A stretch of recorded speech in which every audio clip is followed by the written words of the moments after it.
ನೋಡಿ, ನಾವು ಕಳೆದ ಕ್ಲಾಸ್ನಲ್ಲಿ ನಾವು ಬೇರೆ ಬೇರೆ ದೇಶದ ಸಂವಿಧಾನಗಳಿಂದ ಬೇರೆ ಬೇರೆ ವಿಷಯಗಳನ್ನ ಆಯ್ಕೆ ಮಾಡಿಕೊಂಡಿರ್ತಕ್ಕಂಥ ವಿಚಾರವನ್ನ ಅಧ್ಯಯನ ಮಾಡ್ತಾ ಇದ್ದೆವು. ಯಾವ್ಯಾವ ದೇಶಗಳಿಂದ ಯಾವ್ಯಾವ ವಿಚಾರಗಳನ್ನ ಸೆಲೆಕ್ಟ್ ಮಾಡಿಕೊಂಡಿದ್ದೇವೆ, ಪ್ರಪಂಚದ ಬೇರೆ ಬೇರೆ ದೇಶಗಳಿಂದ ಬೇರೆ ಬೇರೆ ವಿಷಯಗಳನ್ನ ಸೆಲೆಕ್ಟ್ ಮಾಡಿಕೊಂಡು ನಮ್ಮ ಭಾರತ ಸಂವಿಧಾನಕ್ಕೆ ಸರಿಸುಮಾರು 65 ದೇಶಗಳ ಸಂವಿಧಾನವನ್ನು ಅಧ್ಯಯನ ಮಾಡಿ 1935 ಭಾರತ ಸರ್ಕಾರ ಕಾಯ್ದೆಯಿಂದ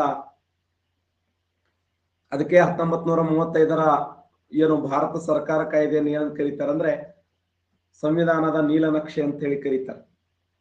ಈಗಾಗಲೇ ನಾವು 1935 ಭಾರತ ಸರ್ಕಾರ ಕಾಯ್ದೆಯ ಅಂಶಗಳನ್ನು ಅಧ್ಯಯನ ಮಾಡಿದ್ದೇವೆ.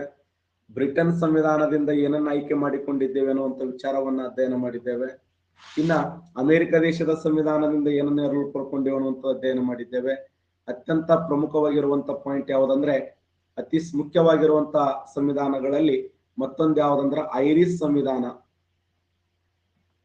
ಐರಿಷ್ ಸಂವಿಧಾನ, ಈ ಐರಿಷ್ ಸಂವಿಧಾನದಿಂದ ಏನನ್ನು ಸೆಲೆಕ್ಟ್ ಮಾಡಿಕೊಂಡೆವು, ಇದು ಕ್ವಶನ್ ಆಗಿದೆ.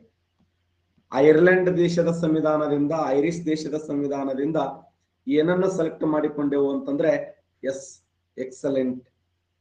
DPSP ಅಂತ ಏನು ಕರಿತೀವಲ್ಲ, ರಾಜ್ಯ ನೀತಿ ನಿರ್ದೇಶಕ ತತ್ವಗಳು. Yes, very good. ಈ ಐರಿಷ್ ಸಂವಿಧಾನದಿಂದ ಸೆಲೆಕ್ಟ್ ಮಾಡಿಕೊಂಡಿದ್ದೇನೆಂದ್ರೆ ರಾಜ್ಯ ನೀತಿ ನಿರ್ದೇಶಕ ತತ್ವಗಳು.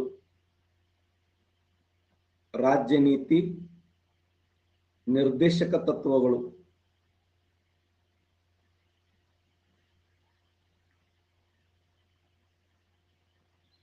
ರಾಜ್ಯ ನೀತಿ ನಿರ್ದೇಶಕ ತತ್ವಗಳು ಐರಿಷ್ ಸಂವಿಧಾನದಿಂದ. ಐರಿಷ್ ಸಂವಿಧಾನದಿಂದ ರಾಜ್ಯ ನೀತಿ ನಿರ್ದೇಶಕ ತತ್ವಗಳನ್ನ ನಾವು ಆಯ್ಕೆ ಮಾಡಿಕೊಂಡೆವು. ಮತ್ತೆ ರಾಷ್ಟ್ರಪತಿಯವರ ಚುನಾವಣಾ ವಿಧಾನವನ್ನ, ರಾಷ್ಟ್ರಪತಿಯವರ ಚುನಾವಣಾ ವಿಧಾನವನ್ನ,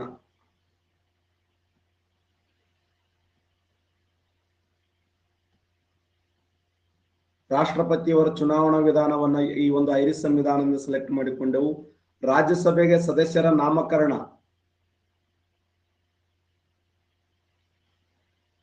ರಾಜ್ಯಸಭೆಗೆ ಸದಸ್ಯರ ನಾಮಕರಣ. ಎಷ್ಟು ಜನ ಸದಸ್ಯರ ನಾಮಕರಣ? 12 ಜನ ಸದಸ್ಯರ ನಾಮಕರಣ. ಸಂವಿಧಾನದ ಯಾವ ವಿಧಿ? 80ನೇ ವಿಧಿಯ ಪ್ರಕಾರ ಯಾವ್ಯಾವ ಕ್ಷೇತ್ರದಲ್ಲಿ? ಲಾಸ್ ಎಂಬ ಕ್ಷೇತ್ರದಲ್ಲಿ ಸಾಧನೆ ಮಾಡಿದ ಸಾಧಕರನ್ನು ಗುರುತಿಸಿ. Literature, arts, social science and social service. ಈ 12 ಕ್ಷೇತ್ರಗಳಲ್ಲಿ ಸಾಧನೆ ಮಾಡಿರ್ತಕ್ಕಂಥ ಬೇರೆ ಬೇರೆ ಕ್ಷೇತ್ರಗಳಲ್ಲಿ ಸಾಧನೆ ಮಾಡಿದ 12 ಜನರನ್ನ ರಾಷ್ಟ್ರಪತಿಗಳು ನೇಮಕ ಮಾಡುತ್ತಾರೆ ಸಂವಿಧಾನದ 80ನೇ ವಿಧಿಯ ಪ್ರಕಾರ. ನೋಡಿ, ರಾಜ್ಯ ನೀತಿ ನಿರ್ದೇಶಕ ತತ್ವಗಳನ್ನ, ರಾಷ್ಟ್ರಪತಿಯವರ ಚುನಾವಣಾ ವಿಧಾನವನ್ನ, ರಾಜ್ಯಸಭೆಗೆ ಸದಸ್ಯರ ನಾಮಕರಣ, ಇದು ಯಾವ ದೇಶದ ಸಂವಿಧಾನದಿಂದ ಅಂತಂದ್ರೆ ಐರಿಷ್ ಸಂವಿಧಾನದಿಂದ ಎರವಲ ಪಡೆಯಲಾಯಿತು ಅಂತ. ಯಾವ ಸಂವಿಧಾನ? ಐರಿಷ್ ಸಂವಿಧಾನ. ರಾಜ್ಯ ನೀತಿ ನಿರ್ದೇಶಕ ತತ್ವಗಳ ವೈಶಿಷ್ಟ್ಯ ಏನು ಅಂತಂದ್ರೆ, ಭಾರತ ಸಂವಿಧಾನದ 4ನೇ ಭಾಗದಲ್ಲಿ ಸಂವಿಧಾನದ 36ನೇ ವಿಧಿಯಿಂದ ಸಂವಿಧಾನದ 51ನೇ ವಿಧಿಯವರೆಗೆ ರಾಜ್ಯ ನೀತಿ ನಿರ್ದೇಶಕ ತತ್ವಗಳು ಮಾತನಾಡುತ್ತವೆ. ರಾಜ್ಯ ನೀತಿ ನಿರ್ದೇಶಕ ತತ್ವಗಳು ಇವುಗಳನ್ನ ಕಾದಂಬರಿಯ ಲಕ್ಷಣಗಳು ಅಂತ ಕರೆದವರು ಯಾರಂತಂದ್ರೆ ಡಾಕ್ಟರ್ ಬಾಬಾ ಸಾಹೇಬ್ ಅಂಬೇಡ್ಕರ್ ಅವರು. ನಮ್ಮ ಭಾರತ ಸಂವಿಧಾನದ ಶಿಲ್ಪಿಯಾಗಿರುವಂತಹ ಡಾಕ್ಟರ್ ಬಾಬಾ ಸಾಹೇಬ್ ಅಂಬೇಡ್ಕರ್ ಅವರು ರಾಜ್ಯ ನೀತಿ ನಿರ್ದೇಶಕ ತತ್ವಗಳನ್ನ ಭಾರತ ಸಂವಿಧಾನದ ಕಾದಂಬರಿಯ ಲಕ್ಷಣಗಳು ಅಂತ ಕರೆದ್ರೆ, ಇನ್ನೊಬ್ಬರು ಹೇಳ್ತಾರೆ ಇದು ಭಾವನೆಗಳ ಕಸದ ತೊಟ್ಟಿ ಅಂತ. ರಾಜ್ಯ ನೀತಿ ನಿರ್ದೇಶಕ ತತ್ವಗಳನ್ನ ಭಾವನೆಗಳ ಕಸದ ತೊಟ್ಟಿ ಅಂತ ಕರೆದವರು ಯಾರು? ಭಾವನೆಗಳ ಕಸದ ತೊಟ್ಟಿ ಅಂತ ಕರೆದವರು KT ಶಾ ಅನ್ನುವಂತ ವ್ಯಕ್ತಿ. KT ಶಾ ಅವ್ರು ಹೇಳ್ತಾರೆ ಇಲ್ಲ, ಇದು ಭಾವನೆಗಳ ಕಸದ ತೊಟ್ಟಿ ಅಂತ. ಭಾವನೆಗಳ ಕಸದ ತೊಟ್ಟಿ ಅಂತ ಹೇಳಿದವರು ಯಾಕೆ ಅದನ್ನ ಭಾವನೆಗಳ ಕಸದ ತೊಟ್ಟಿ ಅಂತ ಕರೆದ್ರಂದ್ರ, ರಾಜ್ಯ ನೀತಿ ನಿರ್ದೇಶಕ ತತ್ವಗಳು ಮನುಷ್ಯನ 100 ಆಶೆ ಆಮಿಷಗಳನ್ನ ಒಡ್ತವೆ. ಮನುಷ್ಯನ ವ್ಯಕ್ತಿತ್ವವನ್ನು ರೂಪಿಸುವ ಸಲುವಾಗಿ 100 ಆಶೆ ಆಮಿಷಗಳನ್ನು ಒಡ್ತವೆ. ಆದರೆ ಕೆಲವೊಂದು ಸರ್ಕಾರಗಳು ಈ ರಾಜ್ಯ ನೀತಿ ನಿರ್ದೇಶಕ ತತ್ವಗಳನ್ನು ಜಾರಿಗೆ ತರುವಲ್ಲಿ ಹಿಂದೇಟಾಗ್ತವೆ. ಮೂಲಭೂತ ಹಕ್ಕುಗಳು ವ್ಯಕ್ತಿಯ ವ್ಯಕ್ತಿತ್ವವನ್ನು ವೃದ್ಧಿಸುವಲ್ಲಿ ಪ್ರಮುಖ ಪಾತ್ರ ವಹಿಸಿದರೆ, ರಾಜ್ಯ ನೀತಿ ನಿರ್ದೇಶಕ ತತ್ವಗಳು ಸಮುದಾಯದ ಏಳಿಗೆಯಲ್ಲಿ, ಸಮಸ್ತ ಸಮುದಾಯದ ಏಳಿಗೆಯಲ್ಲಿ ಅತ್ಯಂತ ಪ್ರಮುಖವಾಗಿರುವಂತಹ ಪಾತ್ರ ವಹಿಸುವಂತ ವಿಚಾರಗಳು ಯಾವಂದ್ರೆ ಅದು ರಾಜ್ಯ ನೀತಿ ನಿರ್ದೇಶಕ ತತ್ವಗಳು. ನಮ್ಮ ದೇಶದ ಹಿಂದುಳಿದ ವರ್ಗದವರನ್ನ, ದೀನರನ್ನ, ದಲಿತರನ್ನ, ಶೋಷಣೆಗೊಳಗಾದವರನ್ನ, ಮಹಿಳೆಯರನ್ನ, ಕಾರ್ಮಿಕರನ್ನ, ಇವತ್ತ ಜೀತ ಪದ್ಧತಿ, ಬಾಲ ಕಾರ್ಮಿಕ ಪದ್ಧತಿ, ಇಂಥ ನೂರಾರು ಶೋಷಣೆಗೊಳಗಾಗಿರುವಂತ ವ್ಯಕ್ತಿಯನ್ನ ಅವರಿಗೆ ಸಮಾಜದ ಮುಖ್ಯವಾಹಿನಿಗೆ ತರುವಂತ ಪ್ರಯತ್ನವನ್ನ, ಅವರನ್ನ ಸಮಾಜದ ಉನ್ನತ ಸ್ಥಾನಕ್ಕೆ ತರುವಂತ ಪ್ರಯತ್ನವನ್ನ ರಾಜ್ಯ ನೀತಿ ನಿರ್ದೇಶಕ ತತ್ವಗಳು ಮಾಡಬೇಕು ಅಂತ ಹೇಳಿ ಮಾರ್ಗದರ್ಶನ ಮಾಡ್ತವೆ. ಅದಕ್ಕೆ ಮೂಲಭೂತ ಹಕ್ಕುಗಳು ವ್ಯಕ್ತಿಯ ವ್ಯಕ್ತಿತ್ವವನ್ನು ರೂಪಿಸಿದರೆ ರಾಜ್ಯ ನೀತಿ ನಿರ್ದೇಶಕ ತತ್ವಗಳು ಇಡೀ ಸಮುದಾಯದ ಸಮಾಜದ ಅಭಿವೃದ್ಧಿಗೆ ಪ್ರಯತ್ನವನ್ನು ಪಡ್ತವೆ. ಇವೆಲ್ಲ ವಿಚಾರಗಳನ್ನ ಯಾವ ದೇಶದ ಸಂವಿಧಾನದಿಂದ ಎರವಲು ಪಡೆಯಲಾಯಿತು ಅಂತಂದ್ರೆ ಅದು ಐರಿಸ್ ದೇಶದ ಸಂವಿಧಾನ. ಹಾಗಾದ್ರೆ ರಾಷ್ಟ್ರಪತಿಯ ಚುನಾವಣಾ ವಿಧಾನಕ್ಕೆ ಸಂಬಂಧಪಟ್ಟ ವಿಧಿ ಯಾವುದು? ಸತೀಶ್ 54ನೇ ವಿಧಿ. ಸಂವಿಧಾನದ 54 ಮತ್ತು 55ನೇ ವಿಧಿಗಳೇನ್ ಹೇಳ್ತಾವ ಅಂತಂದ್ರೆ ಈ ರಾಷ್ಟ್ರಪತಿಯವರ ಚುನಾವಣಾ ವಿಧಾನಕ್ಕೆ ಸಂಬಂಧಪಟ್ಟಂತೆ, ರಾಷ್ಟ್ರಪತಿಯವರ ಚುನಾವಣಾ ವಿಧಾನಕ್ಕೆ ಸಂಬಂಧಪಟ್ಟಂತೆ ಈ ಸಂವಿಧಾನದ 54 ಮತ್ತು 55ನೇ ವಿಧಿಗಳು ಮಾಹಿತಿಯನ್ನ ನೀಡ್ತವೆ ಅಂತ ಹೇಳಿ ನಾವು ನೋಡ್ತೀವಿ. ಇಂಪಾರ್ಟೆಂಟ್. ರಾಜ್ಯಸಭೆಗೆ ಸದಸ್ಯರ ನಾಮಕರಣ ವಿಧಾನ ಇವೆಲ್ಲವೂ ಕೂಡ ಯಾವ ದೇಶದ ಸಂವಿಧಾನದಿಂದ ನಾವು ಎರವಲು ಪಡ್ಕೊಂಡೆವು ಅಂತಂದ್ರೆ ಐರಿಸ್ ದೇಶದ ಸಂವಿಧಾನದಿಂದ ಎರವಲು ಪಡ್ಕೊಂಡೆವು. ಸಾಕಷ್ಟು ಬಾರಿ ಎಕ್ಸಾಮ್ ಕೇಳಿದಂತ ಪ್ರಶ್ನೆ, ರಾಜ್ಯ ನೀತಿ ನಿರ್ದೇಶಕ ತತ್ವಗಳನ್ನ ಯಾವ ದೇಶದ ಸಂವಿಧಾನದಿಂದ ಎರವಲು ಪಡೆಯಲಾಗಿದೆ ಅಂದ್ರೆ ಐರ್ಲೆಂಡ್ ದೇಶದ ಸಂವಿಧಾನ ಅಥವಾ ಐರಿಸ್ ಸಂವಿಧಾನದಿಂದ ಎರವಲು ಪಡೆಯಲಾಗಿದೆ. ಇನ್ನ ರಷ್ಯಾ ದೇಶದ ಸಂವಿಧಾನದಿಂದ, ರಷ್ಯಾ ದೇಶದ ಸಂವಿಧಾನದಿಂದ ಏನನ್ನು ಎರವಲು ಪಡ್ಕೊಂಡೆವು? ಮೂಲಭೂತ ಕರ್ತವ್ಯಗಳನ್ನ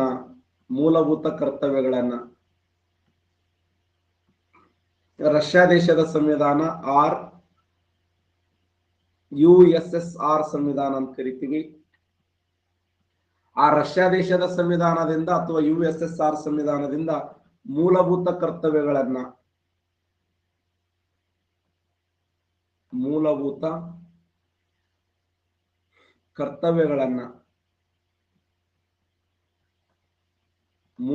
ಕರ್ತವ್ಯಗಳು ರಷ್ಯಾ ಸಂವಿಧಾನ ಅಥವಾ USSR ಸಂವಿಧಾನದಿಂದ ಮೂಲಭೂತ ಕರ್ತವ್ಯಗಳನ್ನ, USSR ಸಂವಿಧಾನದಿಂದ ಮೂಲಭೂತ ಕರ್ತವ್ಯಗಳನ್ನ, ಪಂಚವಾರ್ಷಿಕ ಯೋಜನೆಗಳನ್ನ,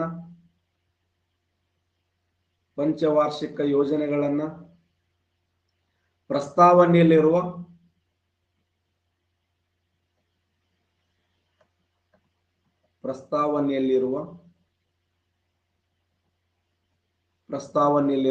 ಸಾಮಾಜಿಕ, ಆರ್ಥಿಕ, ರಾಜಕೀಯ ನ್ಯಾಯ, ಸಾಮಾಜಿಕ ನ್ಯಾಯ, ಆರ್ಥಿಕ ನ್ಯಾಯ, ರಾಜಕೀಯ ನ್ಯಾಯ.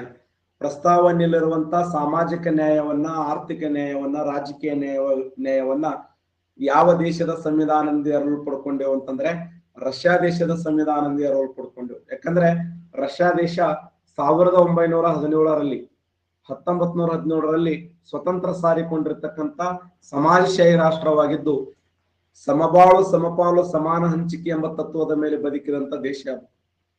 ಸಮಬಾಳು, ಸಮಪಾಲು, ಸಮಾನ ಹಂಚಿಕೆ ಎಂಬ ತತ್ವದ ಮೇಲೆ ಬದುಕಿರ್ತಕ್ಕಂಥ ರಾಷ್ಟ್ರ ಯಾವುದು ಅಂತ ಕೇಳಿದಾಗ ಅದು ರಷ್ಯಾ ದೇಶ ಅಂತ ಹೇಳಿ ಗುರುತಿಸ್ತೀವಿ.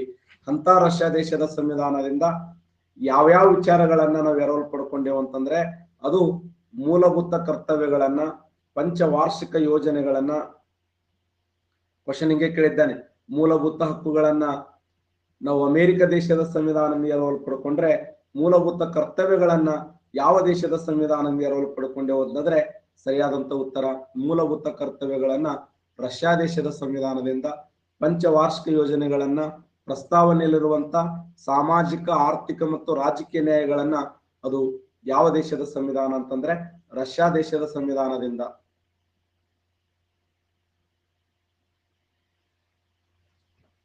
ರಷ್ಯಾ ದೇಶದ ಸಂವಿಧಾನದಿಂದ ಎರವಲು ಪಡೆಯಲಾಗಿದೆ. ಓಕೆನಾ? ನೋಡಿ, ಐರಿಸ್ ದೇಶದ ಸಂವಿಧಾನದಿಂದ ರಾಜ್ಯ ನೀತಿ ನಿರ್ದೇಶಕ ತತ್ವಗಳನ್ನ, ರಾಷ್ಟ್ರಪತಿಯವರ ಚುನಾವಣಾ ವಿಧಾನವನ್ನ, ರಾಜ್ಯಸಭೆಗೆ ಸದಸ್ಯರ ನಾಮಕರಣದ ಬಗ್ಗೆ ಎರವಲು ಪಡ್ಕೊಂಡ್ರೆ, ಇನ್ನ ರಷ್ಯಾ ದೇಶದ ಸಂವಿಧಾನದಿಂದ ಮೂಲಭೂತ ಕರ್ತವ್ಯಗಳನ್ನ, ಪಂಚವಾರ್ಷಿಕ ಯೋಜನೆಗಳನ್ನ, ಪ್ರಸ್ತಾವನೆಯಲ್ಲಿರುವಂತ ಸಾಮಾಜಿಕ, ಆರ್ಥಿಕ, ರಾಜಕೀಯ ನ್ಯಾಯವನ್ನ ಎರವಲು ಪಡೆದುಕೊಳ್ಳಲಾಯಿತು. ನೆಕ್ಸ್ಟ್, ಇನ್ನ ವಿಶೇಷವಾಗಿ ದಕ್ಷಿಣ ಆಫ್ರಿಕಾ ಸಂವಿಧಾನದಿಂದ ಏನನ್ನ ಎರವಲು ಪಡ್ಕೊಂಡೆವು? ದಕ್ಷಿಣ ಆಫ್ರಿಕಾ ಸಂವಿಧಾನ, ದಕ್ಷಿಣ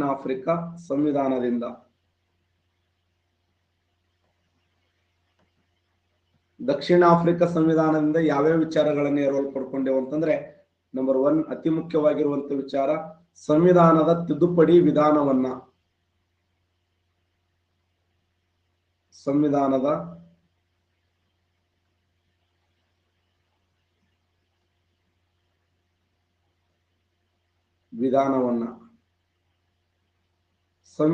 ತಿದ್ದುಪಡಿ ವಿಧಾನವನ್ನ, ಹೌದು, ಸಂವಿಧಾನದ ತಿದ್ದುಪಡಿ ವಿಧಾನವನ್ನ ಎಷ್ಟನೇ ವಿಧಿ ಹೇಳುತ್ತದೆ ಸಂವಿಧಾನದಲ್ಲಿ? ಇದು 368ನೇ ವಿಧಿ ನೋಡಿ, ಸಂವಿಧಾನದ 368ನೇ ವಿಧಿ. ಭಾರತ ಸಂವಿಧಾನದ 368ನೇ ವಿಧಿಯಲ್ಲಿ ಏನ್ ಹೇಳಲಾಗಿದೆ ಅಂದ್ರೆ, ಸಂವಿಧಾನದ ತಿದ್ದುಪಡಿ ವಿಧಾನವನ್ನ ನಾವು ಗಮನಿಸ್ತೀವಿ ಅಲ್ಲ. ಸಂವಿಧಾನದ ತಿದ್ದುಪಡಿ ವಿಧಾನ ಭಾಗ ಎಷ್ಟು ಅಂತಂದ್ರೆ, ಭಾಗ 20ನೇ ಭಾಗ. ಸಂವಿಧಾನದಲ್ಲಿ ಭಾಗ 20ನೇ ಭಾಗ. ವಿಧಿ ಅಂತಂದ್ರೆ 368ನೇ ವಿಧಿ. ಸಂವಿಧಾನದ ತಿದ್ದುಪಡಿ ವಿಧಾನವನ್ನ ಯಾವ ದೇಶದ ಸಂವಿಧಾನ ಅಂತಂದ್ರೆ ದಕ್ಷಿಣ ಆಫ್ರಿಕಾ ಸಂವಿಧಾನದಿಂದ ಎರವಲು ಪಡೆಯಲಾಯಿತು. ಮತ್ತೆ ದಕ್ಷಿಣ ಆಫ್ರಿಕಾ ಸಂವಿಧಾನದಿಂದ ಮತ್ತೊಂದು ಏನು ಎರವಲು ಪಡ್ಕೊಂಡೆವು? S, excellent. ರಾಜ್ಯಸಭೆಗೆ ಸದಸ್ಯರ ಆಯ್ಕೆ ಮಾಡುವಂತ ಚುನಾವಣಾ ವಿಧಾನವನ್ನ, ರಾಜ್ಯಸಭೆಯ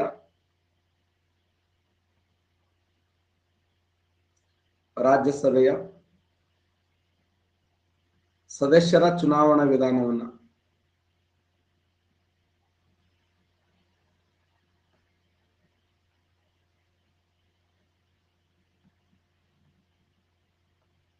ಹಾಗಾದ್ರೆ ರಾಜ್ಯಸಭಾ ಸದಸ್ಯರನ್ನ ಆಯ್ಕೆ ಮಾಡೋರು ಯಾರು? ರಾಜ್ಯಸಭಾ ಸದಸ್ಯರನ್ನ ಆಯ್ಕೆ ಮಾಡೋರು ಯಾರು?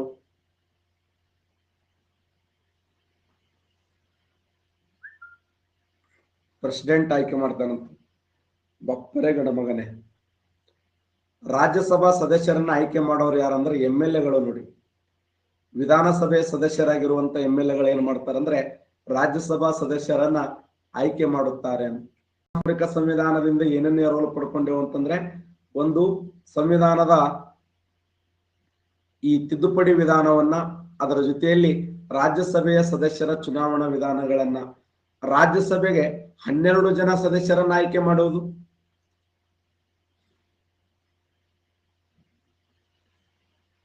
ಅಲ್ಲ ಅದು ಯಾವ ದೇಶದ ಸಂವಿಧಾನ? ಅದು ಐರಿಷ್ ಸಂವಿಧಾನ. ಅದು ಐರ್ಲೆಂಡ್ ದೇಶದ ಸಂವಿಧಾನ. ಐರಿಷ್ ದೇಶದ ಸಂವಿಧಾನದಿಂದ ಅದು ಎರವಲು ಪಡ್ಕೊಂಡ್ರೆ ಇದು ಏನ್ ಹೇಳ್ತದ ಅಂತಂದ್ರೆ, ರಾಜ್ಯಸಭೆಗೆ ಸದಸ್ಯರ ಚುನಾವಣಾ ವಿಧಾನವನ್ನ ದಕ್ಷಿಣ ಆಫ್ರಿಕಾದ ಸಂವಿಧಾನದಿಂದ, ಸಂವಿಧಾನದ ತಿದ್ದುಪಡಿ ವಿಧಾನವನ್ನ ದಕ್ಷಿಣ ಆಫ್ರಿಕಾ ಸಂವಿಧಾನದಿಂದ ಎರವಲು ಪಡೆಯಲಾಯಿತು ಅಂತ. ಇನ್ನೊಂದು ಪ್ರಮುಖವಾಗಿರುವಂತ ಸಂವಿಧಾನ ಯಾವುದಂದ್ರ ಕೆನಡಾ ಸಂವಿಧಾನ.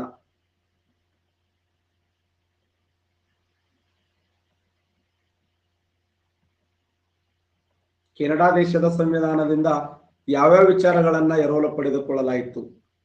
ನಂಬರ್ 1, ಇವತ್ತು ಭಾರತ ಸಂವಿಧಾನದ 143ನೇ ವಿಧಿ ನಿಮಗೆಲ್ಲ ಗೊತ್ತು. ಸಂವಿಧಾನದ 143ನೇ ವಿಧಿ ನಿಮ್ಮೆಲ್ಲರಿಗೂ ಗೊತ್ತದ, ಹೌದಾ ಅಲ್ಲೋ? ಏನ್ ಹೇಳ್ತದ 143ನೇ ವಿಧಿ? ನೋಡಮ್ ಯಾರು ಹೇಳ್ತಾರೆ.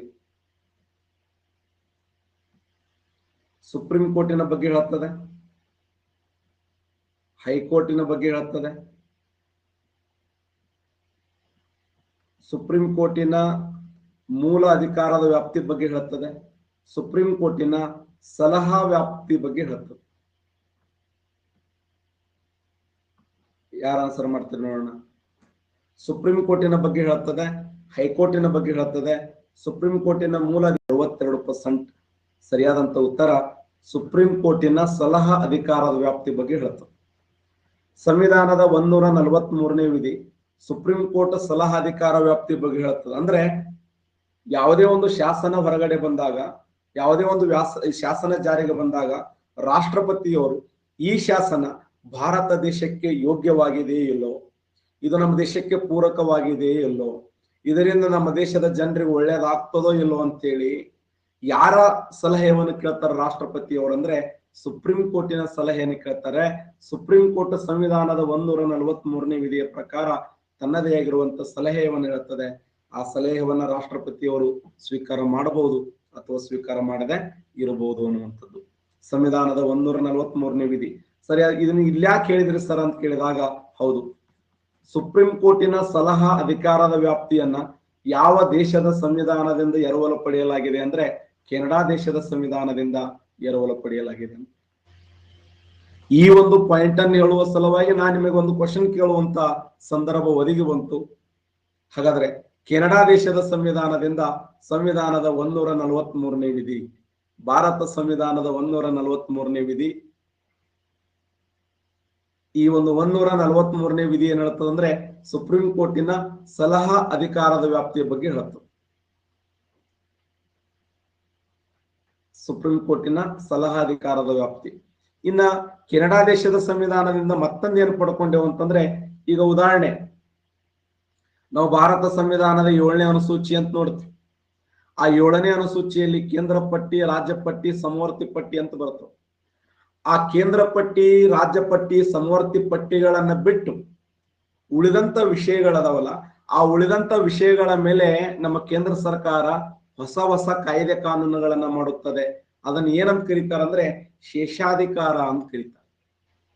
ನೋಡಿ, ಕೇಂದ್ರದಲ್ಲಿರ್ತಕ್ಕಂಥ ವಿಚಾರಗಳನ್ನ ಕೇಂದ್ರ ಸರ್ಕಾರ ಶಾಸನಗಳನ್ನ ಮಾಡ್ತದೆ, ರಾಜ್ಯದಲ್ಲಿರ್ತಕ್ಕಂಥ ವಿಚಾರಗಳನ್ನ ರಾಜ್ಯ ಸರ್ಕಾರ ಶಾಸನಗಳನ್ನ ಮಾಡ್ತದೆ, ಕೇಂದ್ರ ಮತ್ತು ರಾಜ್ಯಗಳು ಎರಡೂ ಕೂಡಿಕೊಂಡು ಮಾಡುವಂತ ಶಾಸನಗಳನ್ನ ನಾವು ಸಮವರ್ತಿ ಪಟ್ಟಿ ಅಂತ ಕರಿತೀವಿ.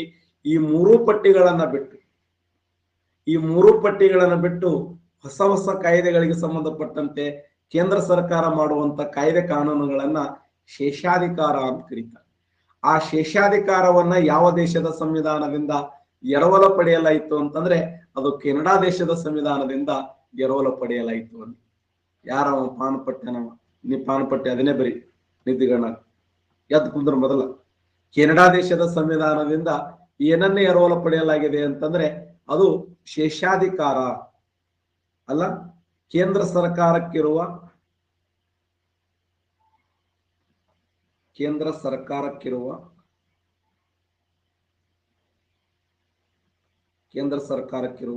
ಶೇಷಾಧಿಕಾರ.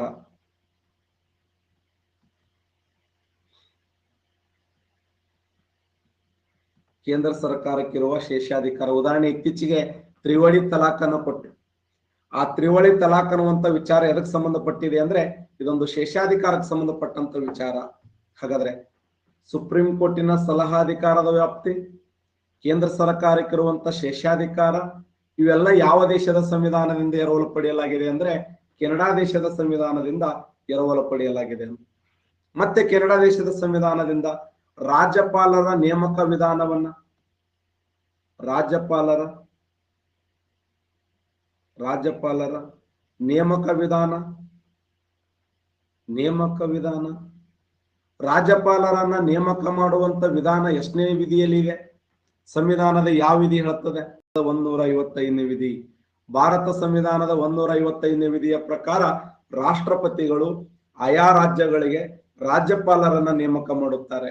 ರಾಷ್ಟ್ರಪತಿಗಳು ಆಯಾ ರಾಜ್ಯಗಳಿಗೆ ರಾಜ್ಯಪಾಲರ ನೇಮಕ ಮಾಡುತ್ತಾರೆ. ಸಂವಿಧಾನದ 155ನೇ ವಿಧಿ. ಇದು 2017 KS ಕೇಳಿದಂತ ಪ್ರಶ್ನೆ.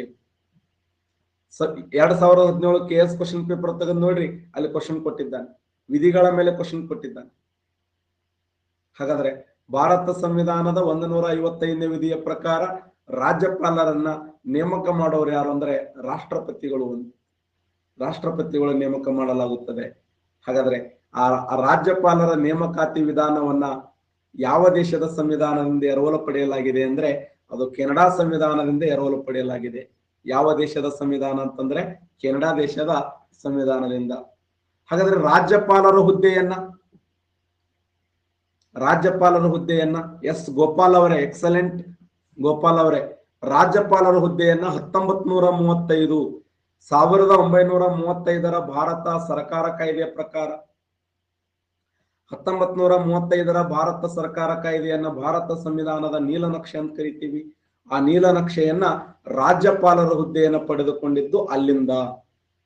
ಆದರೆ ರಾಜ್ಯಪಾಲರ ನೇಮಕ ವಿಧಾನ ಇದೆಯಲ್ಲ, ಈ ನೇಮಕ ವಿಧಾನವನ್ನ ನಾವು ಯಾವ ದೇಶದ ಸಂವಿಧಾನದಿಂದ ಎರವಲು ಪಡ್ಕೊಂಡೇವು ಅಂದ್ರೆ ಇದೇ ಪ್ರೀತಿಯ ಕೆನಡಾ ಸಂವಿಧಾನದಿಂದ ನಾವು ಎರವಲು ಪಡ್ಕೊಂಡೆವು ನಮ್ಮ ಸಂವಿಧಾನಕ್ಕೆ. ಆದ್ರೆ ಕೆನಡಾ ದೇಶ ತನಗ ಅನವಶ್ಯಕ ಇದ್ರೂ ಕೂಡ ಭಾರತ ದೇಶದ ಕೆಲವೊಂದು ಆಂತರಿಕ ವಿಚಾರಗಳಲ್ಲಿ ಕೆನಡಾ ದೇಶ ಪದೇ ಪದೇ ಅದು ಮಧ್ಯಪ್ರವೇಶವನ್ನು ಮಾಡುತ್ತದೆ. ಇತ್ತೀಚೆಗೆ ಭಾರತ ಹಾಗೂ ಪಾಕಿಸ್ತಾನದ ಮಧ್ಯೆ ಕೆಲವೊಂದು ಗೊಂದಲಗಳಿಗೆ ಅದು ಪಾಕಿಸ್ತಾನಕ್ಕೆ ಬೆಂಬಲವಾಗಿ ಮಾತನಾಡಿರ್ತಕ್ಕಂಥ ರಾಷ್ಟ್ರ ಅಂದ್ರೆ ಕೆನಡಾ ದೇಶ. ವಿಶೇಷವಾಗಿ ಜಮ್ಮು ಕಾಶ್ಮೀರ ವಿಚಾರದಲ್ಲಿ ಕೆನಡಾ ದೇಶ ಇತ್ತೀಚೆಗೆ ಮೂಗು ತೋರಿಸುವಂತ ಪ್ರಯತ್ನ ಮಾಡಿದ್ರೆ ಅದಕ್ಕೆ ನಾವು ಕಪಾಳಿ ಹೊಡೆದ್ವಿ, ಮೂಗು ಹೊಡೆದು. ಕೆನಡಾ ದೇಶ ನೀ ಬರ್ಲಕ್ ಹೋಗ್ಬೇಡ, ನಿನಗ ನಮಗೇನು ಸಂಬಂಧ ಇಲ್ಲ, ನೀ ಬಂದಂದ್ರ ನೋಡು ಅಂತ ಹೇಳಿ ಅಂದಾಗ ಕೆನಡಾ ದೇಶ ಸ್ವಾರಿ ರೇಣ ಅಂತೇಳಿ ಹಿಂಸರಿತು. ಈ ತರ ಕೆಲವು ಸಮಯದಲ್ಲಿ ಮೂಗು ತೋರಿಸುವಂತ ಪ್ರಯತ್ನ ಕೆನಡಾ ದೇಶ ಮಾಡುತ್ತದೆ. ಸಂವಿಧಾನದ 143ನೇ ವಿಧಿ ಅಂದ್ರೆ ಸುಪ್ರೀಂ ಕೋರ್ಟಿನ ಸಲಹಾಧಿಕಾರ ವ್ಯಾಪ್ತಿಯಾಗಿರಬಹುದು, ಕೇಂದ್ರ ಸರ್ಕಾರಕ್ಕಿರುವಂತಹ ವಿಶೇಷವಾದ ಶೇಷಾಧಿಕಾರ ಆಗಿರಬಹುದು, ರಾಜ್ಯಪಾಲರ ನೇಮಕ ವಿಧಾನ ಆಗಿರಬಹುದು. ಅಷ್ಟೇ ಅಲ್ಲದೆ ಪ್ರಬಲ ಕೇಂದ್ರ ಸರ್ಕಾರದಿಂದ ಕೂಡಿದಂತ ಒಕ್ಕೂಟ ವ್ಯವಸ್ಥೆ, ಪ್ರಬಲ ಕೇಂದ್ರ ಸರ್ಕಾರದಿಂದ ಕೂಡಿದ ಒಕ್ಕೂಟ ವ್ಯವಸ್ಥೆ. ಏನ್ ಸರ್ ಹಿಂಗಂದ್ರೆ? ಹೌದು, ಪ್ರಬಲ ಕೇಂದ್ರ ಸರ್ಕಾರದಿಂದ ಕೂಡಿದ ಒಕ್ಕೂಟ ವ್ಯವಸ್ಥೆ ಹೆಂಗಂದ್ರೆ ಏನು? ಇದು ಕ್ವಶನ್ ಕೇಳಿದ್ದಾನೆ. ಹಿಂಗಂದ್ರೆ ಏನು ಅಂತಂದ್ರೆ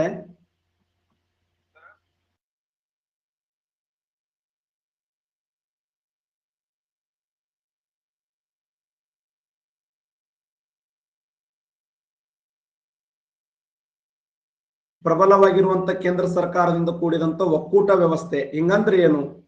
ಕೆಲವು ರಾಜ್ಯಗಳು ಏನು ಮಾಡ್ತಿರ್ತಾವ ಅಂದ್ರ ಹುಚ್ಚುಚ್ಚಾರ ಮಾಡ್ತಿರ್ತಾವ. ಕೇಂದ್ರ ಸರ್ಕಾರದ ವಿಚಾರಗಳನ್ನ, ಕೇಂದ್ರ ಸರ್ಕಾರದ ನೀತಿ ನಿಯಮಗಳನ್ನ ಗಾಳಿಗೆ ತೋರಿ, ದೇಶದ ಅಸ್ತಿತ್ವವನ್ನು ಗಾಳಿಗೆ ತೋರಿ, ನಮ್ಮ ದೇಶದಲ್ಲಿ ಅಂತಾವ್ ಕೆಲವು ರಾಜ್ಯಗಳದಾವೆ. ಅಂತ ರಾಜ್ಯಗಳಿಗೆ ಕೇಂದ್ರ ಸರ್ಕಾರ ಹೇಳ್ತದ, ನೀವು ಹುಚ್ಚುಚ್ಚಾರ ಮಾಡಿದ್ರೆ ನಡೆಯಂಗಿಲ್ಲ ನೋಡು ಅಂತ. ಕೇಂದ್ರ ಸರ್ಕಾರದ ಮಾತನ್ನ ಮೀರಂಗಿಲ್ಲ. ಅದು ಕೇಂದ್ರದಲ್ಲಿ ಯಾವುದೇ ಇರ್ಲಿ, ಅದು ಕೇಂದ್ರದಲ್ಲಿ ಯಾವುದೇ ಇದ್ರು ಕೆಲವೊಂದು ರಾಜ್ಯಗಳು ಹೆಂಗದಾವ ಅಂತಂದ್ರೆ ತಾವೇ ರಾಜ್ಯ ಅಲ್ಲ, ತಾವೇ ದೇಶ ಮಾಡಿದಂಗ ಮಾಡ್ತಾವ.